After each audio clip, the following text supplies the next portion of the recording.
everyone, thanks so much for joining.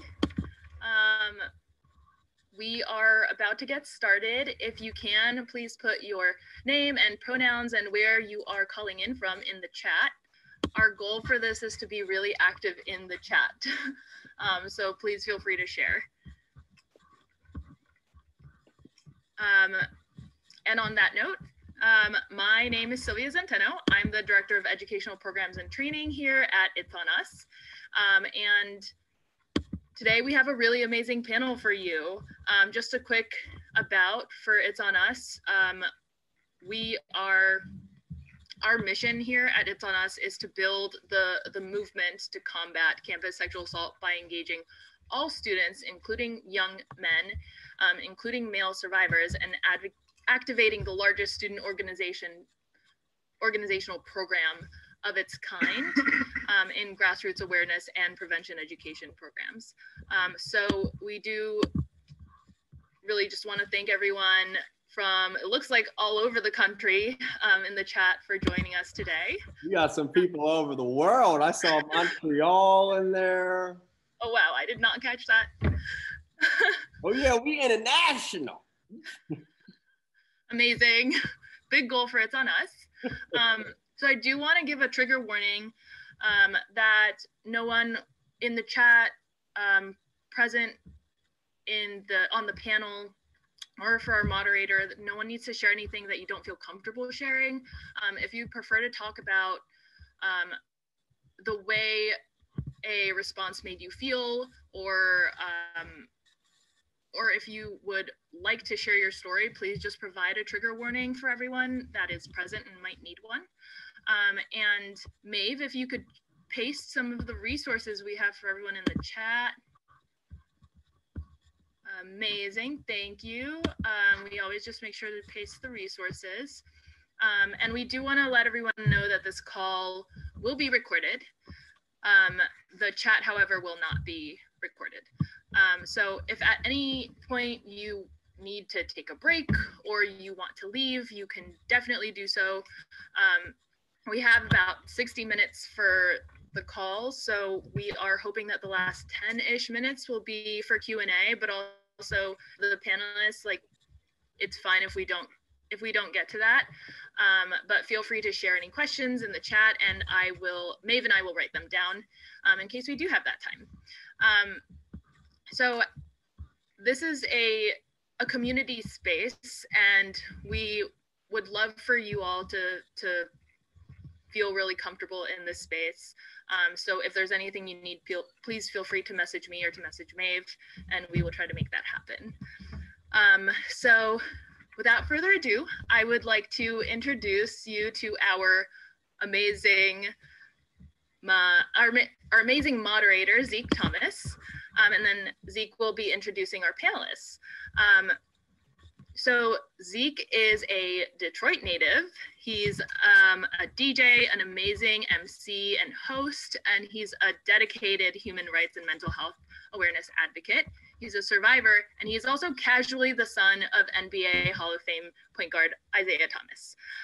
So Zeke, I am going to pass it on to you. Hello, everyone. And I would be remiss, Sylvia, if I did not add that we also have Italy in the house. So we are truly worldwide. I would like to just start today just with a moment. I feel like these conversations can definitely get deep, triggering. This is a safe space, as Sylvia said. But before I introduce all our panelists, I would like everybody, if they can, just take their hands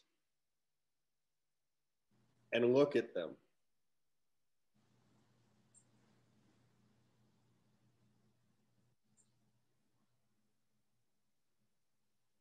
And take a deep breath.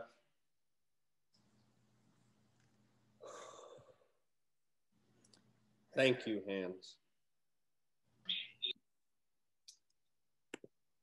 That's just a simple technique that I have learned to really ground myself, to really ground many people. And I would like, I'm glad that I got to share it with you.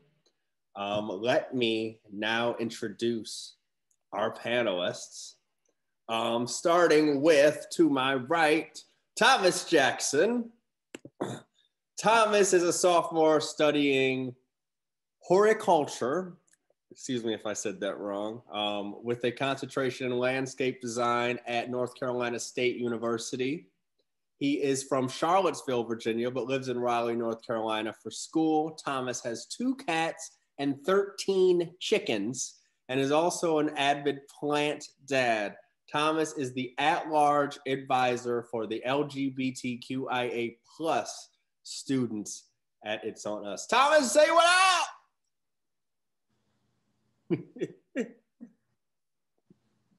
Thomas also currently has maintenance in his college room, so he is being quiet right now, as I'm sure somebody's doing that.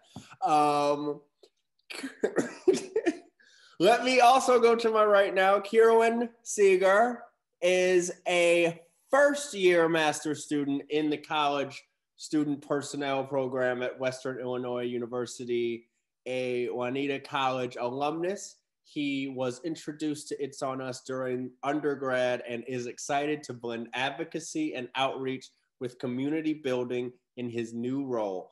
In his free time, Kieran enjoys board games, podcasts, escape rooms. Kieran is the at-large advisor for the neurodiverse and disabled students. Say what up. Hey everyone, I'm super excited to be here. Zeke, I will forgive you for butchering Juniata's name.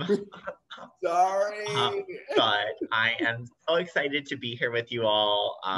And yeah, excited for a great panel. Awesome. Are we missing somebody? Oh, okay. Just switch up to the other side. Emmanuel Eagle is a junior at Connecticut College, where he studies environmental science and computer science. Since high school, Emmanuel has had a growing passion for advocacy work and social justice learning.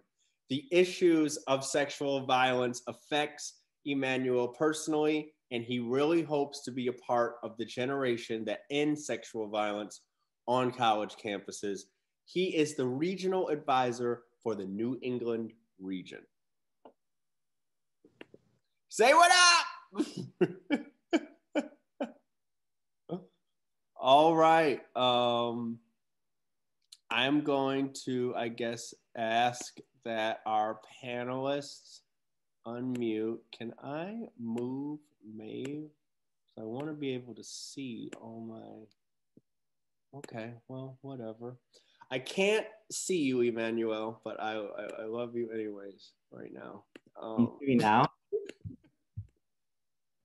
Yes, now I can see you. Great. I'm up too. But now I can't see Thomas.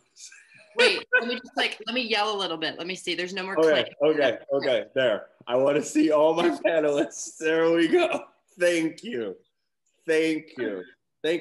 Well, everyone, as we started with our grounding practice, I just want to share, this is an amazing conversation because it's a conversation that we can have intergenerationally, racially, sexually.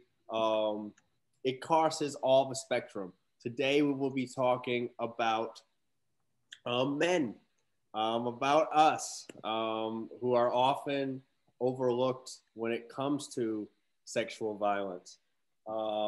My question to each of the wonderful panelists here is, what do you think is the largest barrier for male survivors when reporting sexual violence? Start with you, Thomas, if you can hear me. I got you. If I look down, I'm not just very interested in my legs. I do have a little note sheet to keep me focused so that I don't completely fly off the rails. But I think this is a question that I definitely have thought the most about. Definitely ain't able to put words to it because it's hard to source personal anger at everything into like one coherent idea of like what the problem that's making you angry is. But I think I've thought a lot about like what society treats on like an identity perspective, and how kind of society is kind of skewed against men in the world of sexual violence. And I've kind of, through looking through a lot of resources, looking through my own personal experiences, there's just kind of this overall thread that sexual assault is almost like the antithesis to the perceived male identity. So there's like this idea that men have to be sexual beings. You know, men are allowed to be, men are encouraged to be, men are able to, you know, kind of societally get away with a lot more, but also able to express those personal characteristics. It's masculinity, it's wherever it is globally, whatever it's called, it's this kind of ideology of sexual embodiment. And so to have sexual assault at its basis and harassment and everything else be a situation where consent is violated, where consent was not given, from an identity perspective, men are just discounted as even being able to say no. And the no is almost kind of not given to men. And with women, it's like, well, you didn't really say no. And, you know, it's this cascade of questions. But with men, it's just not even treated like a thing. It's like, well, of course you wanted it. And I think that that's one of the biggest barrier is very, very much society is just as a structure stacked against men, because it has a very clear idea of what that identity should be. Carolyn, same question. What do you think is the largest barrier for male survivors when reporting sexual violence? Yeah, again, I agree with a lot of what Thomas has to say. So my undergrad is in organizational communication. So I really do look at things from what role does the world and how we communicate really play in all of our narratives that we create. And I think a huge piece is the media. And oftentimes we will portray a sexual assault perpetrator as a male, and then the survivor as a female, almost always a white female. So that very narrow-minded view of what sexual assault looks like and who is supposed to be the victim and who is supposed to be the perpetrator really does not leave a lot of room for us to have conversations about what does it look like when those identities that both parties hold don't match up to what is in popular culture. If you look at any of the major pieces of work, pieces of media that are about sexual assault, a lot of them amazingly well done, but I would say 99 to 100% of them are that narrative of a white female being preyed upon by a male, and usually either a affluent white male or a Black male, and neither of those are great stereotypes to hold, because it dehumanizes the people that don't fit into that traditional media-focused version of what sexual assault looks like. Manuel, how do you feel about that? I agree with both, very much so. I think those are awesome points. And one of the things that I kind of wanted to bring both together in terms of media messaging, and also this idea that men can't say no or won't say no. And so an example that comes to mind is when there is a female teacher sexually assaults a young male student, like underage.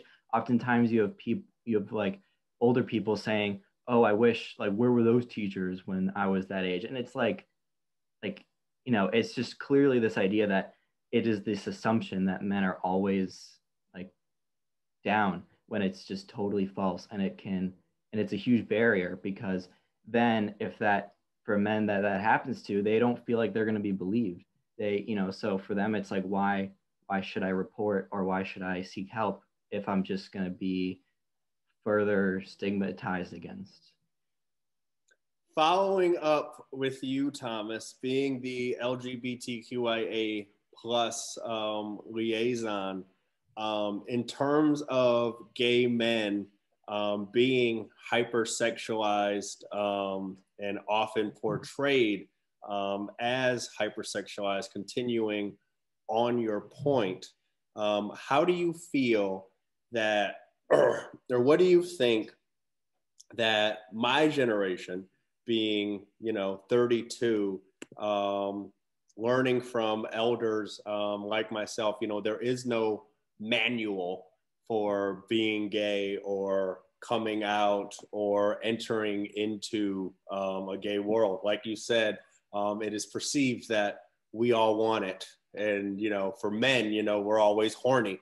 But I would like your opinion on how do we educate the masses on what it is to come out as queer and feel that your body is a target when you enter into spaces that you believe are safe. Yeah.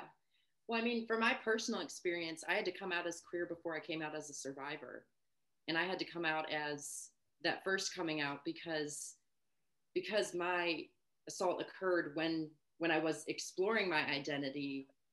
It was like picking an outfit for the day. It was like, which trauma do I put on today? Like a hat, it's like, it was this idea of,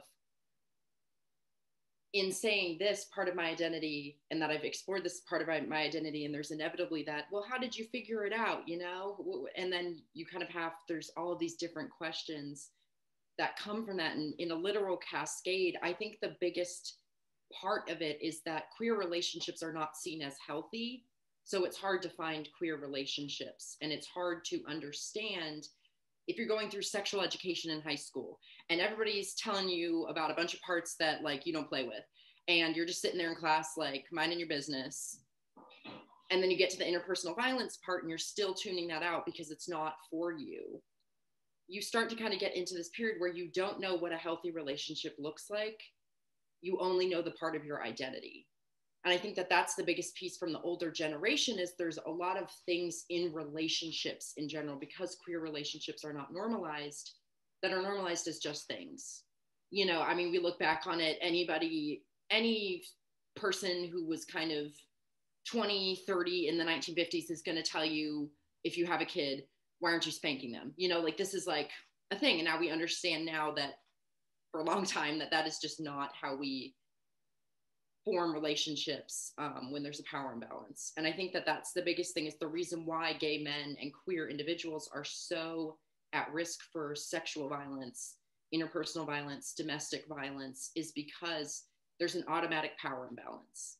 Because if the encounter is occurring when somebody's figuring out their identity, somebody has the immediate power to be able to out you and to be able to absolutely make your situation difficult. So you kind of have that imbalance. And then as you continue, you also have, maybe if you're keeping it as your identity in your private life, and then an assault occurs and you suddenly have to go public, then that comes back to job, that comes back to employment. It also comes back to people who are trying to explore their identities, and who, if they were a woman and suffered from sexual violence, and it was a man who was in their community, their families would pull up. But because they were exploring a queer identity and it occurred, they're now at risk for being unhomed. They're at risk for being thrown out, because of the queer identity. And then there's still that trauma left lingering. And I think one of the biggest things too is looking at the reporting pipelines, because not just for gay and sexuality based, but when we talk about intersex, when we talk about our trans, when we talk about our gender nonconforming individuals, I don't think people realize that the criminal justice system, if you're a trans individual or a gender nonconforming individual who is trying to go through reporting, as difficult as it already is, there's a high likelihood that you're anywhere in the United States, you're going to be dead named. You're going to have incorrect pronouns used in the largest stream of microaggressions, to the point where it's just a whole macroaggression. Correct, because you're not identified as a person under the Constitution, Yeah. or the law. You are either him or her, or black or white, as we try to navigate getting through and rid of color language. Carolyn, I would like to ask you, being the director of neurodiverse and disabled students, whoa, something happened. Did it happen to you guys' screen? Yes. Take me back. Carolyn. Please do not share your screens. Right. Just to all of our lovely attendees, thank you so much for being here. Please don't share your screens. Carolyn, I have a question for you as to dealing with students who are disabled. Students who are disabled and encounter sexual violence, or students who are disabled and just are not seen. So we go through the traumas of gay males not being seen, straight males not being heard. What is it like for a disabled student to make a report? And yeah, so like any other two identities, there is kind of that play of intersectionality. So the first barrier, which COVID has kind of gotten us past in a weird way, is the physical barrier. So I can't speak to every single campus, but a campus that I worked on, their Title IX office was on the third floor of a building that was not accessible. So if you were physically disabled and you could not climb stairs, then the Title IX office was not accessible to you. And I think that first physical barrier of not having a accessible space for all students to come to in the Title IX office, an office where all people should feel welcome and feel accepted and heard, that really needs to be base level 1.1. So whether your college campuses are in person now, doing a hybrid or virtual, whatever space it looks like, really take the time to make sure that that is an accessible space for everyone coming into your office or everyone that may come into your office. I think the other piece really is the emotional barrier. So oftentimes people that identify as neurodiverse or disabled people, they're treated as kind of like person half, like they're 1A. They're not necessarily heard in the same way that able-bodied people, neurotypical people are heard. And that does translate into consent. So oftentimes we speak about how people on the spectrum, on the autistic spectrum, don't understand boundaries. That does go both ways. So the common media perception is that they don't understand boundaries for other people, but it's also very hard for them to establish boundaries within themselves. And that leads into consent issues of you're not getting a voluntary yes, which that is clear and coherent. So people that are on medication that impairs their judgment, but they need it for different disabilities that they may have, then they're not able to give consent. So it's really important to understand that a person that a disabled person or a neurodiverse person that comes to you with a situation where they are the victim of sexual assault, their story might not look like someone that's neurotypical or someone that's able-bodied, because the level of consent may be, the way that consent is given or the way that consent was not given can look a lot different. So I really do recommend that people look into disability critical theory and different resources to be on campus to bring to your campus work and your Title IX work, whether you're a student or a professional staff member. Yeah, back to you, Zeke. Emmanuel, I have a question for you. What does a supportive response to a male survivor look like?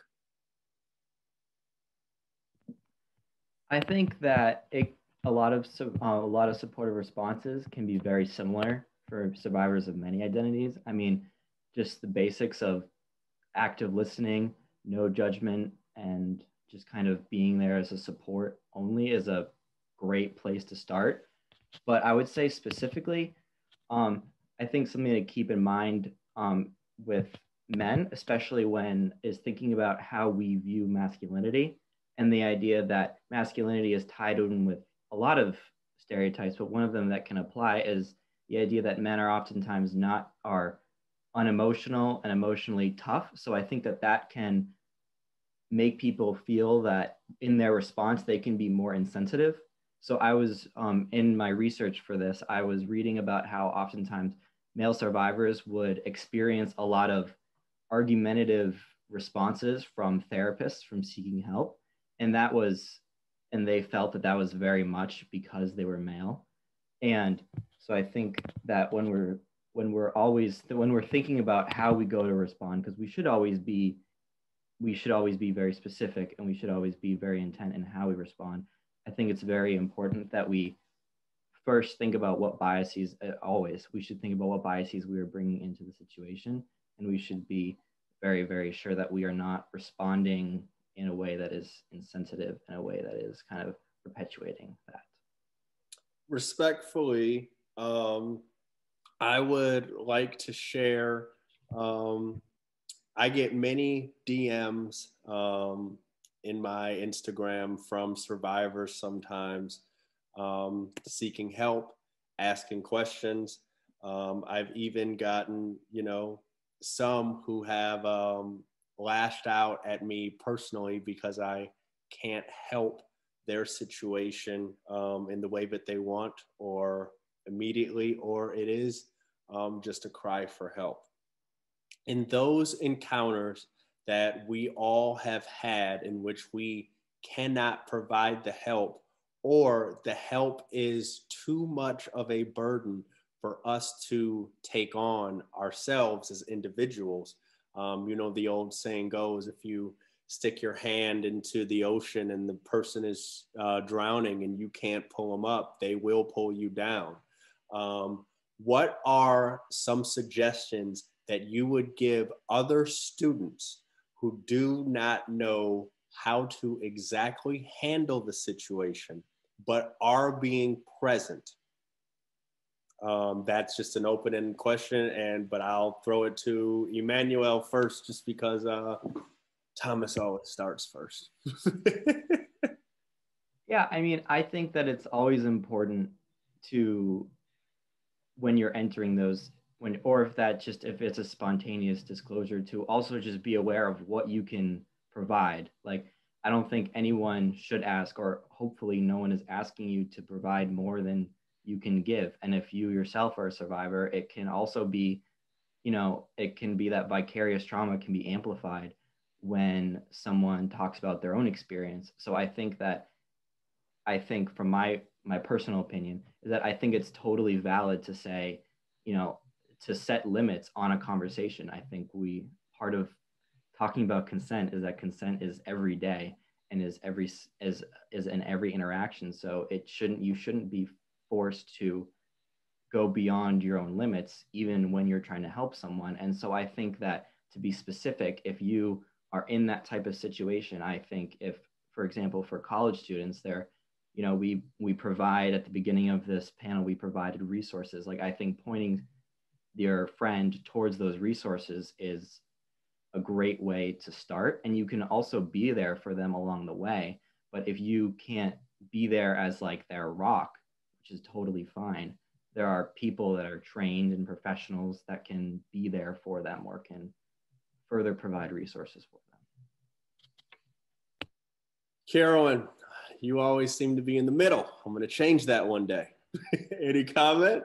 One of these times. So I very much agree with Emmanuel about knowing your limits and knowing where you are.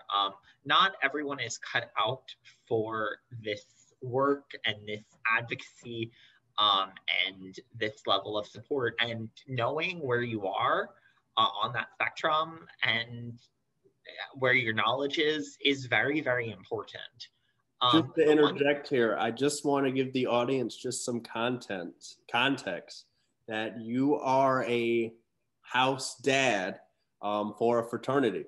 I am. The Chi fraternity, which is one of the biggest national fraternities in America. Yeah. I don't know how big your chapter is specifically at your school, but that's a diverse body of men who, now knowing that you're having this conversation upstairs or in your room or wherever you are, and they're having to be quiet, how do they feel, since you've obviously educated some of them, how do they feel about this work and changing their behaviors and dealing with survivors, whether supporting female survivors or trans, non-binary, or even LGBTQIA plus survivors? Yeah, I mean, so... Did I stump you? Well, so being a house dad has opened up a really unique conversation that I feel like I've been able to have with the brothers in my fraternity. Juniata, my undergrad, has no group life whatsoever. So coming to Western has been a bit of a change, but it's been a really great one because I've gotten to have interactions with people that both very much fit into the mold of traditional fraternity brother and the vision that everyone gets from media, and also brothers that very much break that mold. And that's really been interesting to see where everyone's perspective lies. I think Sigma Chi as an organization and fraternities in general do have a lot of very significant changes that need to occur based on historical precedents. I think they will freely admit to that things have to continue to evolve and have to continue to change. But you have to meet people where they're at. And that's not to say make excuses for them. Oh, you don't know, like, it's okay. It's not okay, but if you don't know, and if you're the one that wants to be at the forefront and leading the charge, you have to be able to bring people on board that don't have the same level of expertise as you. So you have to be able to boil down the concepts that you're talking about and speak the language of the people that are starting at base zero. So they've never had consent education. You can't just continually preach to the choir and then be mad when not everyone's getting it. You have to kind of talk to the lowest common denominator. And even in my group of guys, not everyone's at that lowest common denominator, but you have to provide a base level of intro education to every single person on your campus so that they are able to step in if they see situations that need to be addressed in the immediate. It's not, you can't be everywhere doing everything every time a situation occurs. But they don't have to, so having as many trained people at the base level where they have at least some knowledge to correct a situation in the immediate is very, very important.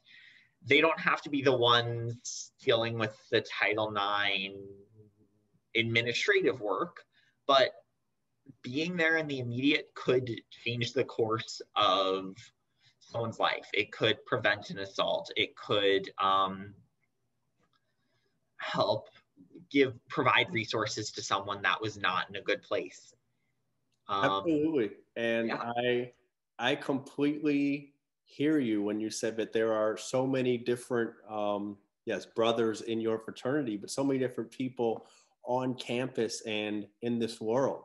You know, it's very interesting to me, and I always tell this story. One of my very good friends who I still keep in touch with, he's still mad that I missed his wedding, but I did. Actually, we both went to Indiana University. He was my next door neighbor, and I happened to be his first classified Black and gay friend. And he was from the Chicago area. That to me in itself involves, you know, a changing of the mindset and a thing. He would ask me questions. He'd said, "Can I ask you something?" I'm like, "Okay." It's like, "I just want to ask you some things," you know. And the question he asked me said, "How can you be gay? Like, look at you. Like, you look like this masculine guy, like da da da da da." And when you say start from zero, you know, that's him starting from zero. I'm supposed to be this because I look this way. So that is just fascinating to me, because it truly happens on all sides of the thing. Because when I was assaulted and I reported it, I can remember my former boss at the time, 6'5" guy, big guy. And, you know, I'm 6'1", athletic, whatever. But he said to me, he said, "I don't know how you could have let that happen. Like, I would just like force them off of me. Like you're strong, like da da da da da." You know, it is that changing of perception. You know, when an animal, and we've all, you know, seen animals, you know, when an animal first sees us outside, whether it's a squirrel, a rabbit, a deer, a dog even, their first instinct is to freeze. And that's a human instinct. Your first instinct, your first defense mechanism is generally to freeze, and then you react. And you can react in very different ways. What I would like to ask you, Thomas, is what's one thing that advocates can do to help support male survivors in their work? I definitely think the biggest thing for the advocacy piece is to move beyond statistics. I think that a lot of times there's a lot of like pie charts put up, you know, and there's like a lot of like, this is how many men are reporting. And so you kind of get this narrative of there's like a disproportionate kind of statistic out there that men and gay men like just aren't being assaulted at the same rates. But when you actually do the work as I mean, not just an advocate, but as a community support activist, you start to realize that for as many people as there are who have identified assaults and who have gone through the reporting process, which is traumatic, and I don't like using data synthesized from it because bodies had to go through pain for those numbers. But you start to realize when you do the work and you clearly define what assault is, you multiply the amount that's out there. People realize latently what occurred. And sometimes there is a thing where the body knows, you know, I mean, a famous trauma kind of processing quote is a book called The Body Keeps the Score. Your brain, pre kind of trauma, my brain formed memories with details, you know, with the walls were red, the car, you know, these things. And after, emotional memories, that's how memory is accessed and also actively created in my brain. So it physically changed the way that my brain worked. And so what we see popularized in our media and what advocates go in getting ready for is that survivors are going to be able to tell them every single detail. So, I mean, we have Senate confirmations. I don't even need to say the name. We all know. We have true crime TV shows, and suddenly everybody thinks they're a private investigator who can turn a lamp on and be like, give me every detail of the night. And even if it's not a conscious, you know, I'm sitting you down in a chair, you know, advocates do mean well. these interactions and this supporting males is not interrogative. It's not an interrogation. And it's also not a question and answer session. You know, survivors don't owe anyone anything. They don't owe you a detail. They don't owe anyone anything. They owe themselves everything, but they don't owe anyone anything. So this kind of, sometimes advocates do a lot more damage to the people that they're trying to support because they have this vision that everybody works in details and that truth is sourced from the ability to like pinata details out of a person. And it's kind of, truth is seen as a summation of like how much somebody can remember. And it's ableist as heck. I'm trying not to swear, I'm being good. But it's ableist because you're thinking that memory creation and specifically the interaction, somebody's coming at it with emotional fluency. But when you actually do the work, if you go for subtlety and you go for the subtle cues and you look for somebody's telling you and their shoulders are turning in, instead of somebody telling you and they know the color of the shirt on whoever, you start to realize that you're actually picking up on kind of passive things. And so what advocates can do is instead of being like, give me the story. You know, I want the front page newspaper, satisfy my tooth for drama because Netflix is down right now. When you get into, let me help you with your body. Let me help you with this moment where you're telling me this story and you're freezing up and you're curling in and you're holding tension. Advocacy and support can be as simple as grabbing somebody's hands and and snapping them out of it. And ending that trauma cycle and showing them that that trauma cycle, the flashbacks and everything can be stopped, speaks miles. It speaks more than you saying, I believe in them. Like, this is not one of those things where I'm going to get up here and be like, a true response is saying you believe in them and then turn my mute on and let it go. This is one of those things where belief is actionable. Care is an action. And I think that advocacy comes from actually doing the work, because a lot of this thing is, oh, I don't want to take too much on. I don't want to get into the trauma. Then don't ask about it. Take what you are given. Take only what you're given and don't go for more. You know, it's not a family style dinner. It's a small plate. It's tapas, you know, and also like give what is asked too. And sometimes what is asked is not overtly stated. Sometimes what is asked is a reminder of physical safety. So you bring them into the present. You have that emotional interface of safety. Sometimes it's literally just change the subject. And so I think I had a lot of thoughts while everybody was speaking, but I think in terms of advocacy and how you are supporting men, you have to literally not just like deconstruct, obliterate whatever concept you have of what survivorship looks like, what the concept that your brain is sorting looks like. Joe Schmo in a red t-shirt and blue jeans walking into the room in tears is not, you don't need an average. And also, once you do that, you'll move past the binaries that are like, well, this person isn't this. I can't sort them like laundry. What do I do?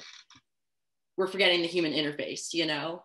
So I think overall, those are kind of things, essentially just change your brain in 2 minutes and get it all done, but really commit to the work and commit to this kind of emotional interface, because sometimes the true advocacy and activism is in your close circle. You know, you can go out and say whatever you want, but if you're not pulling up for your friends in your close circle and you're not providing this, how are you going to do it for a wide scale? Awesome. Very, very well said. I am going to go for a kind of popcorn round. I'm going to ask you all 3 short questions, and I want short answers. Carolyn, you knew you were coming up first. Yeah. This time. I would like to ask you, what is one thing that you have learned during this year of quarantine that has helped you stay sane and keep your trauma in check?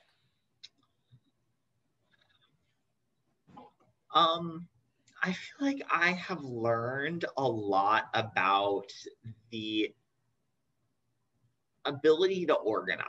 So I think while trauma cannot be planned out and you can't say like, okay, from 2:05 to 2:22, I'm going to deal with trauma. You can put things on your schedule that bring you joy, and that will allow you to free up time to really kind of think about things in a more positive light, so you're not dealing with things emotionally when a bad thing happens and that just triggers a bunch of other bad things. Whereas if you allow yourself to feel things as they come, it doesn't cause, so if you plan to feel things as they come, it doesn't cause kind of this emotional blockage and backup. Awesome. Emmanuel, same question.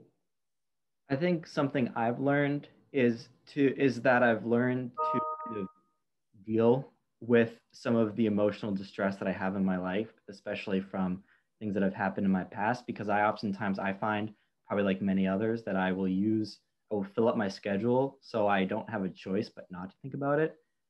But with COVID and oftentimes having days where I'm just doing online school and then nothing else, I've been forced in a good way to develop some coping mechanisms for when I can become overwhelmed. Thomas.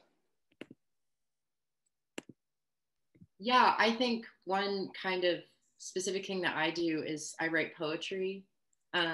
First off, I go to therapy to deal with it. But that's not an accessible thing for everyone. And that's especially financially and personally. But what I do is I write, because I find that one of the most interesting things to ground myself is to take the reality. Poetry works by figurative language, by comparison, by metaphor. Take the literal, what is happening, put it into this kind of vessel that's an image, it's a metaphor, it's a comparison, it's something that takes it away from itself. And oftentimes I've written things that have just come out of my head that I've read back, known what they mean, and made myself cry, because I've been like, oh, we processing this right now. I wrote something about a tree and actually, the tree's not a tree.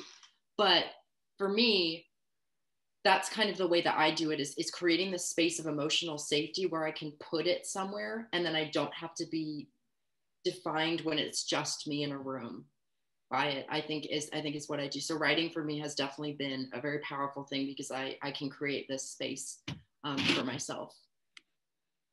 It's awesome. Something I'll share that I've learned. I've really become focused on spirituality. Whether, that's religion for you or not, it's become more mindfulness for me. Meditation has helped. Even some crystal work my sister recommended to me has helped, just in terms of, she always says to me, just be grounded to the earth, which is why at the beginning of this, I asked us to look at our hands. Sometimes when you're upset, it's just great to just, if you can, and it's not freezing cold outside, go outside and stick your feet in some grass and just ground yourself and realize that you are a part of something bigger, something more important than you can even imagine. Another spitball question that I would love to ask each of you, and I guess it's Thomas's turn to start first, is what was the hardest thing you had to overcome to get to the point where you could speak? I had to admit that it happened. I lived in denial of, I'm, blessed and fortunate to have had it happen twice. But within 2 years of each other, I lived 3 years without any intellectual surface level knowledge.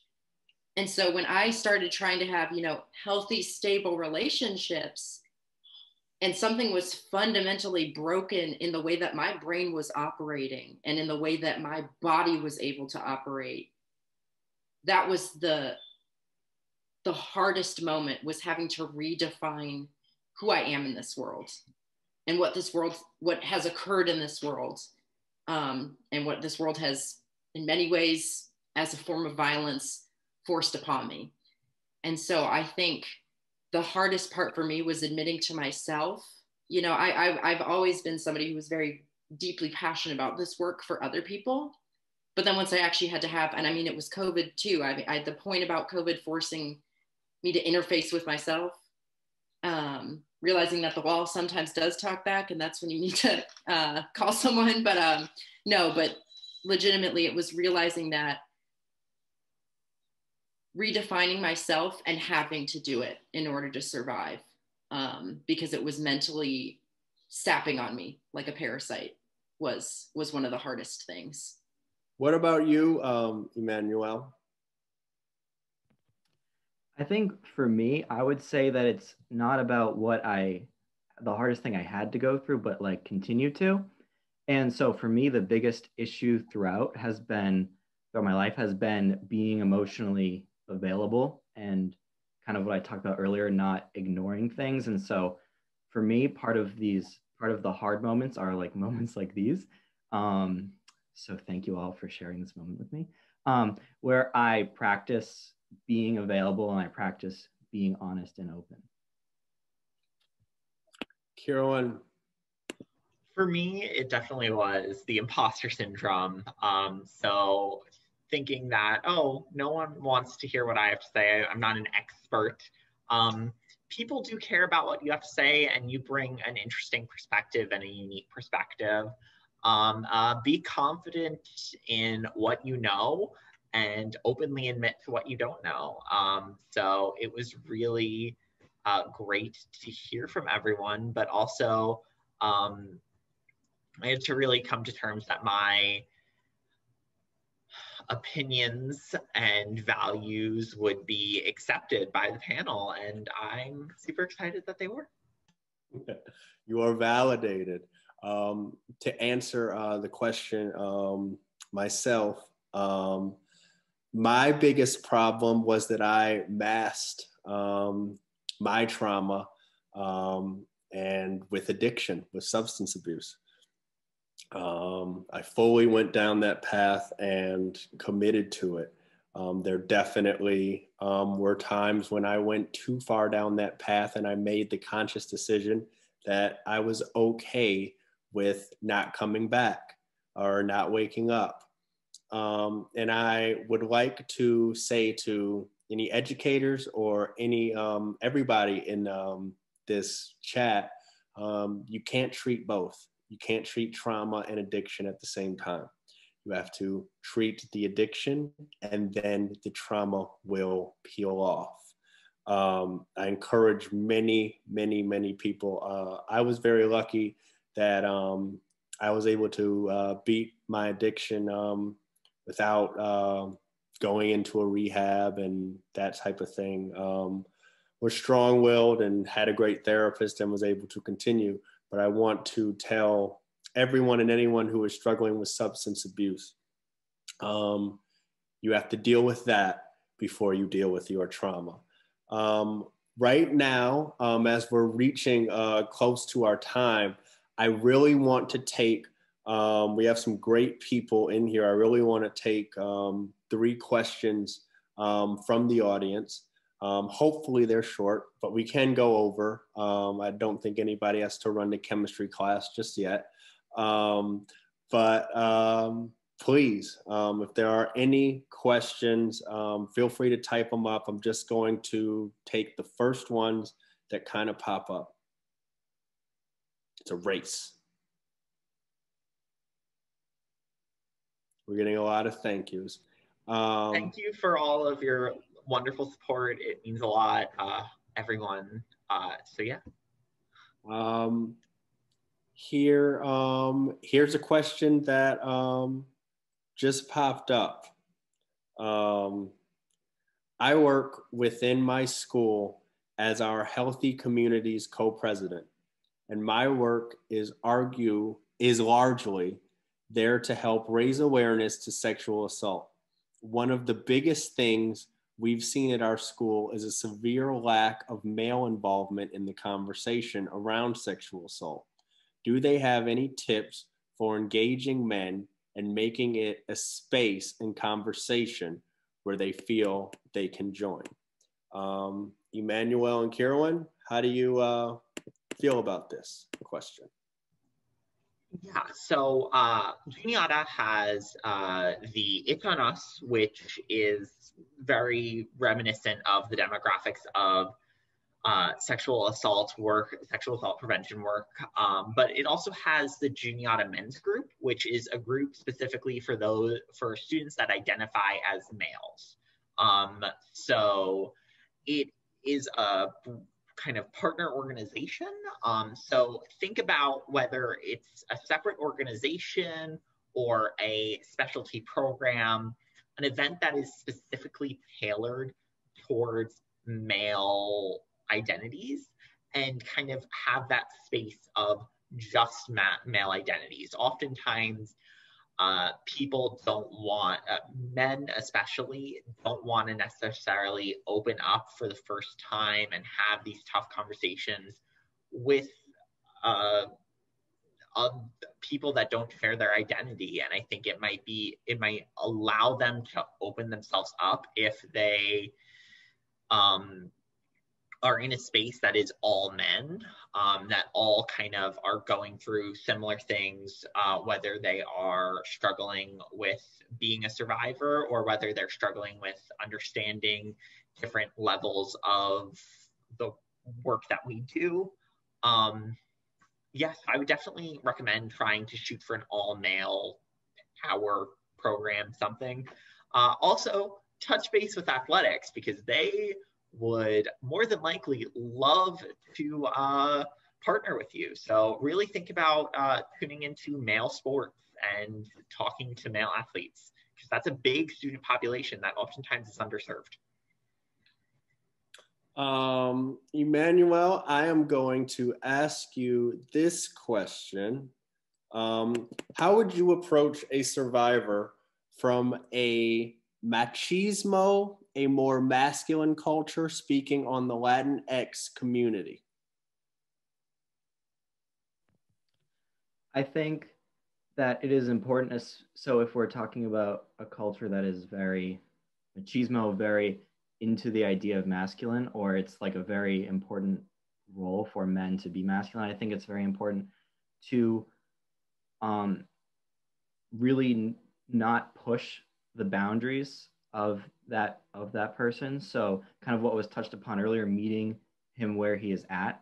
And it, if you really feel like they are really struggling about this, potentially just in a sensitive way, just asking how they are doing. And I think that it's kind of about, I would say, to more succinctly answer this, kind of breaking down the barriers to getting to that. So kind of, Zeke, like to echo what you had mentioned earlier, like having to deal with addiction, then dealing with trauma. I think it can be very similar, having to deal with the barriers that men put up on themselves and to make themselves seem unemotional. I think kind of asking them how they're doing, maybe if they are upset, asking them why they are upset, kind of almost like for them subconsciously practicing openness will eventually allow them to be open. Because I think for a lot of men that especially grow up in cultures that are, or in any society that is very much, oh, men don't have feelings, it's not something that's practiced. So it's something that needs to take practice.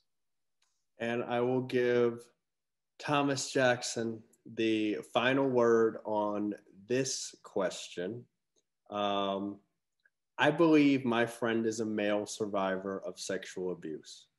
How should I broach this subject with him so that he is comfortable sharing with me? Yeah, I think that is something that is, like, for me, as just who I am, is a nightmare scenario. Mainly because my first reaction would be anger. And I think the first thing that you really do have to make sure of, you can't really plan when it's going to be disclosed to you. You can just make it the best possible time for it to be disclosed. And if it still doesn't happen, take a nap, but the thing that you have to remind yourself of, sometimes the anger is not yours to have. And you can get so caught up in this idea of, let's go get him, or let's go get this person who committed this, and that can sometimes terrify a certain survivor to be like, whoa, what's this action steps deal? But I think, again, this point of subtlety is start kind of by, if it's somebody that is known to you. So if you believe it was by somebody who this person is in a relationship with, went on a date with, you can kind of just like start with a couple kind of very like surface level conversations. Like you can be like, hey, whatever happened with that guy that you went on a date on? Hey, whatever happened with that friend? And I think that's a good way to at least have it be something. So if it pops up into their head and they're like, if they tell you right then it's fine, and then a couple hours later actually come around, or you kind of have that kind of surface level interface to allow the deeper things. But sometimes, honestly, you will just never know. And sometimes you may not be the one to know, and you may hear it retroactively years from now when it's occurred. If the person's being physically threatened by the individual currently, that's when I think a little bit more kind of like, hey, do you want to stay at my place? Hey, you know, kind of steps like that, safety steps. I think everybody should know the nearest kind of safe shelter, like they know the nearest hospital, like they know the nearest store. You know, I think everybody should know places to go for themselves and for others, and be prepared.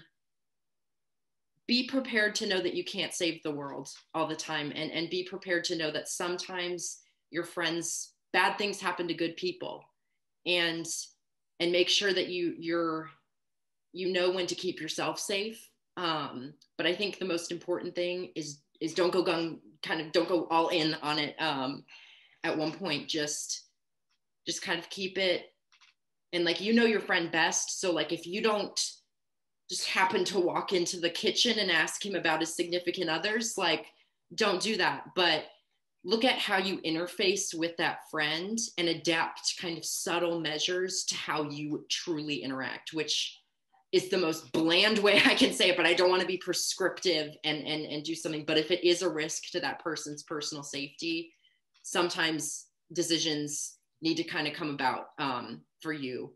But definitely kind of do those things and focus on the subtlety, and focus definitely, as my fellow panelists said, taking them where they're at. And sometimes even if they just tell you it and there's nothing else you can do, know that that's a mountain of progress on the individual. And that goes for anyone, is just really look at and analyze how you interface with the person that you want to help, and then figure out what you can bring to the table. Awesome. Well, this has been a joyous conversation. I am going to throw it back to Sylvia after I give each of you just one final word on what today meant to you and how you feel.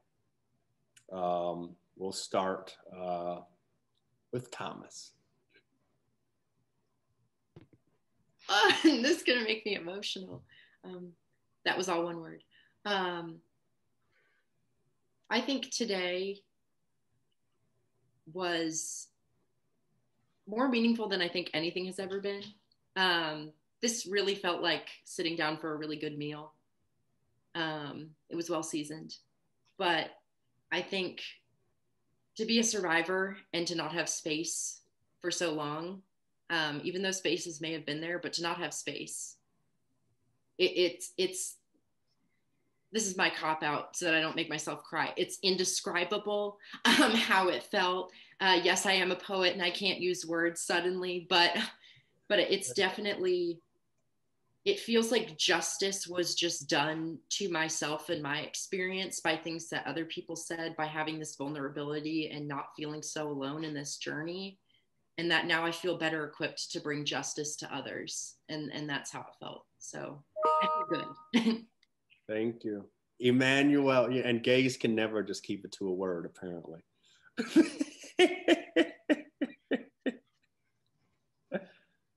I think this is technically 2 words, but just so important, because this is a conversation that has just not had enough, and it's a conversation I wanted to have for years. Thank you, Emmanuel. And Carolyn. Rejuvenating. See, he follows directions. Look at that. Look at that. Breaking the mold. Who says gays can't keep it to one word? Rejuvenating. Back to you, Sylvia. And I will just say blessed. I feel blessed. I feel blessed that the younger generation is truly, truly ready to lead. And on that, Sylvia, what up? Wow. Thank you all so much. I'm glad we went over time, and I will just quickly wrap it up. This conversation is not one that's going to stop after today. So I want to say thank you so much to our panelists and to Zeke for joining us. We are going to make sure that this space continues. How we're going to do that, we're still sort of trying to figure that out. But Maeve already posted all of the resources. Thank you. But I just want to say thank you to everyone that joined and to all of your comments in the chat as well. Quickly, I'll wrap it up, but this will be available soon. We will send an email with the recording, and it'll also be on our YouTube channel. But again, thank you for this just amazing conversation. Completely made, I know it's the beginning of the year, but it made my year. And thank you all, and see you soon.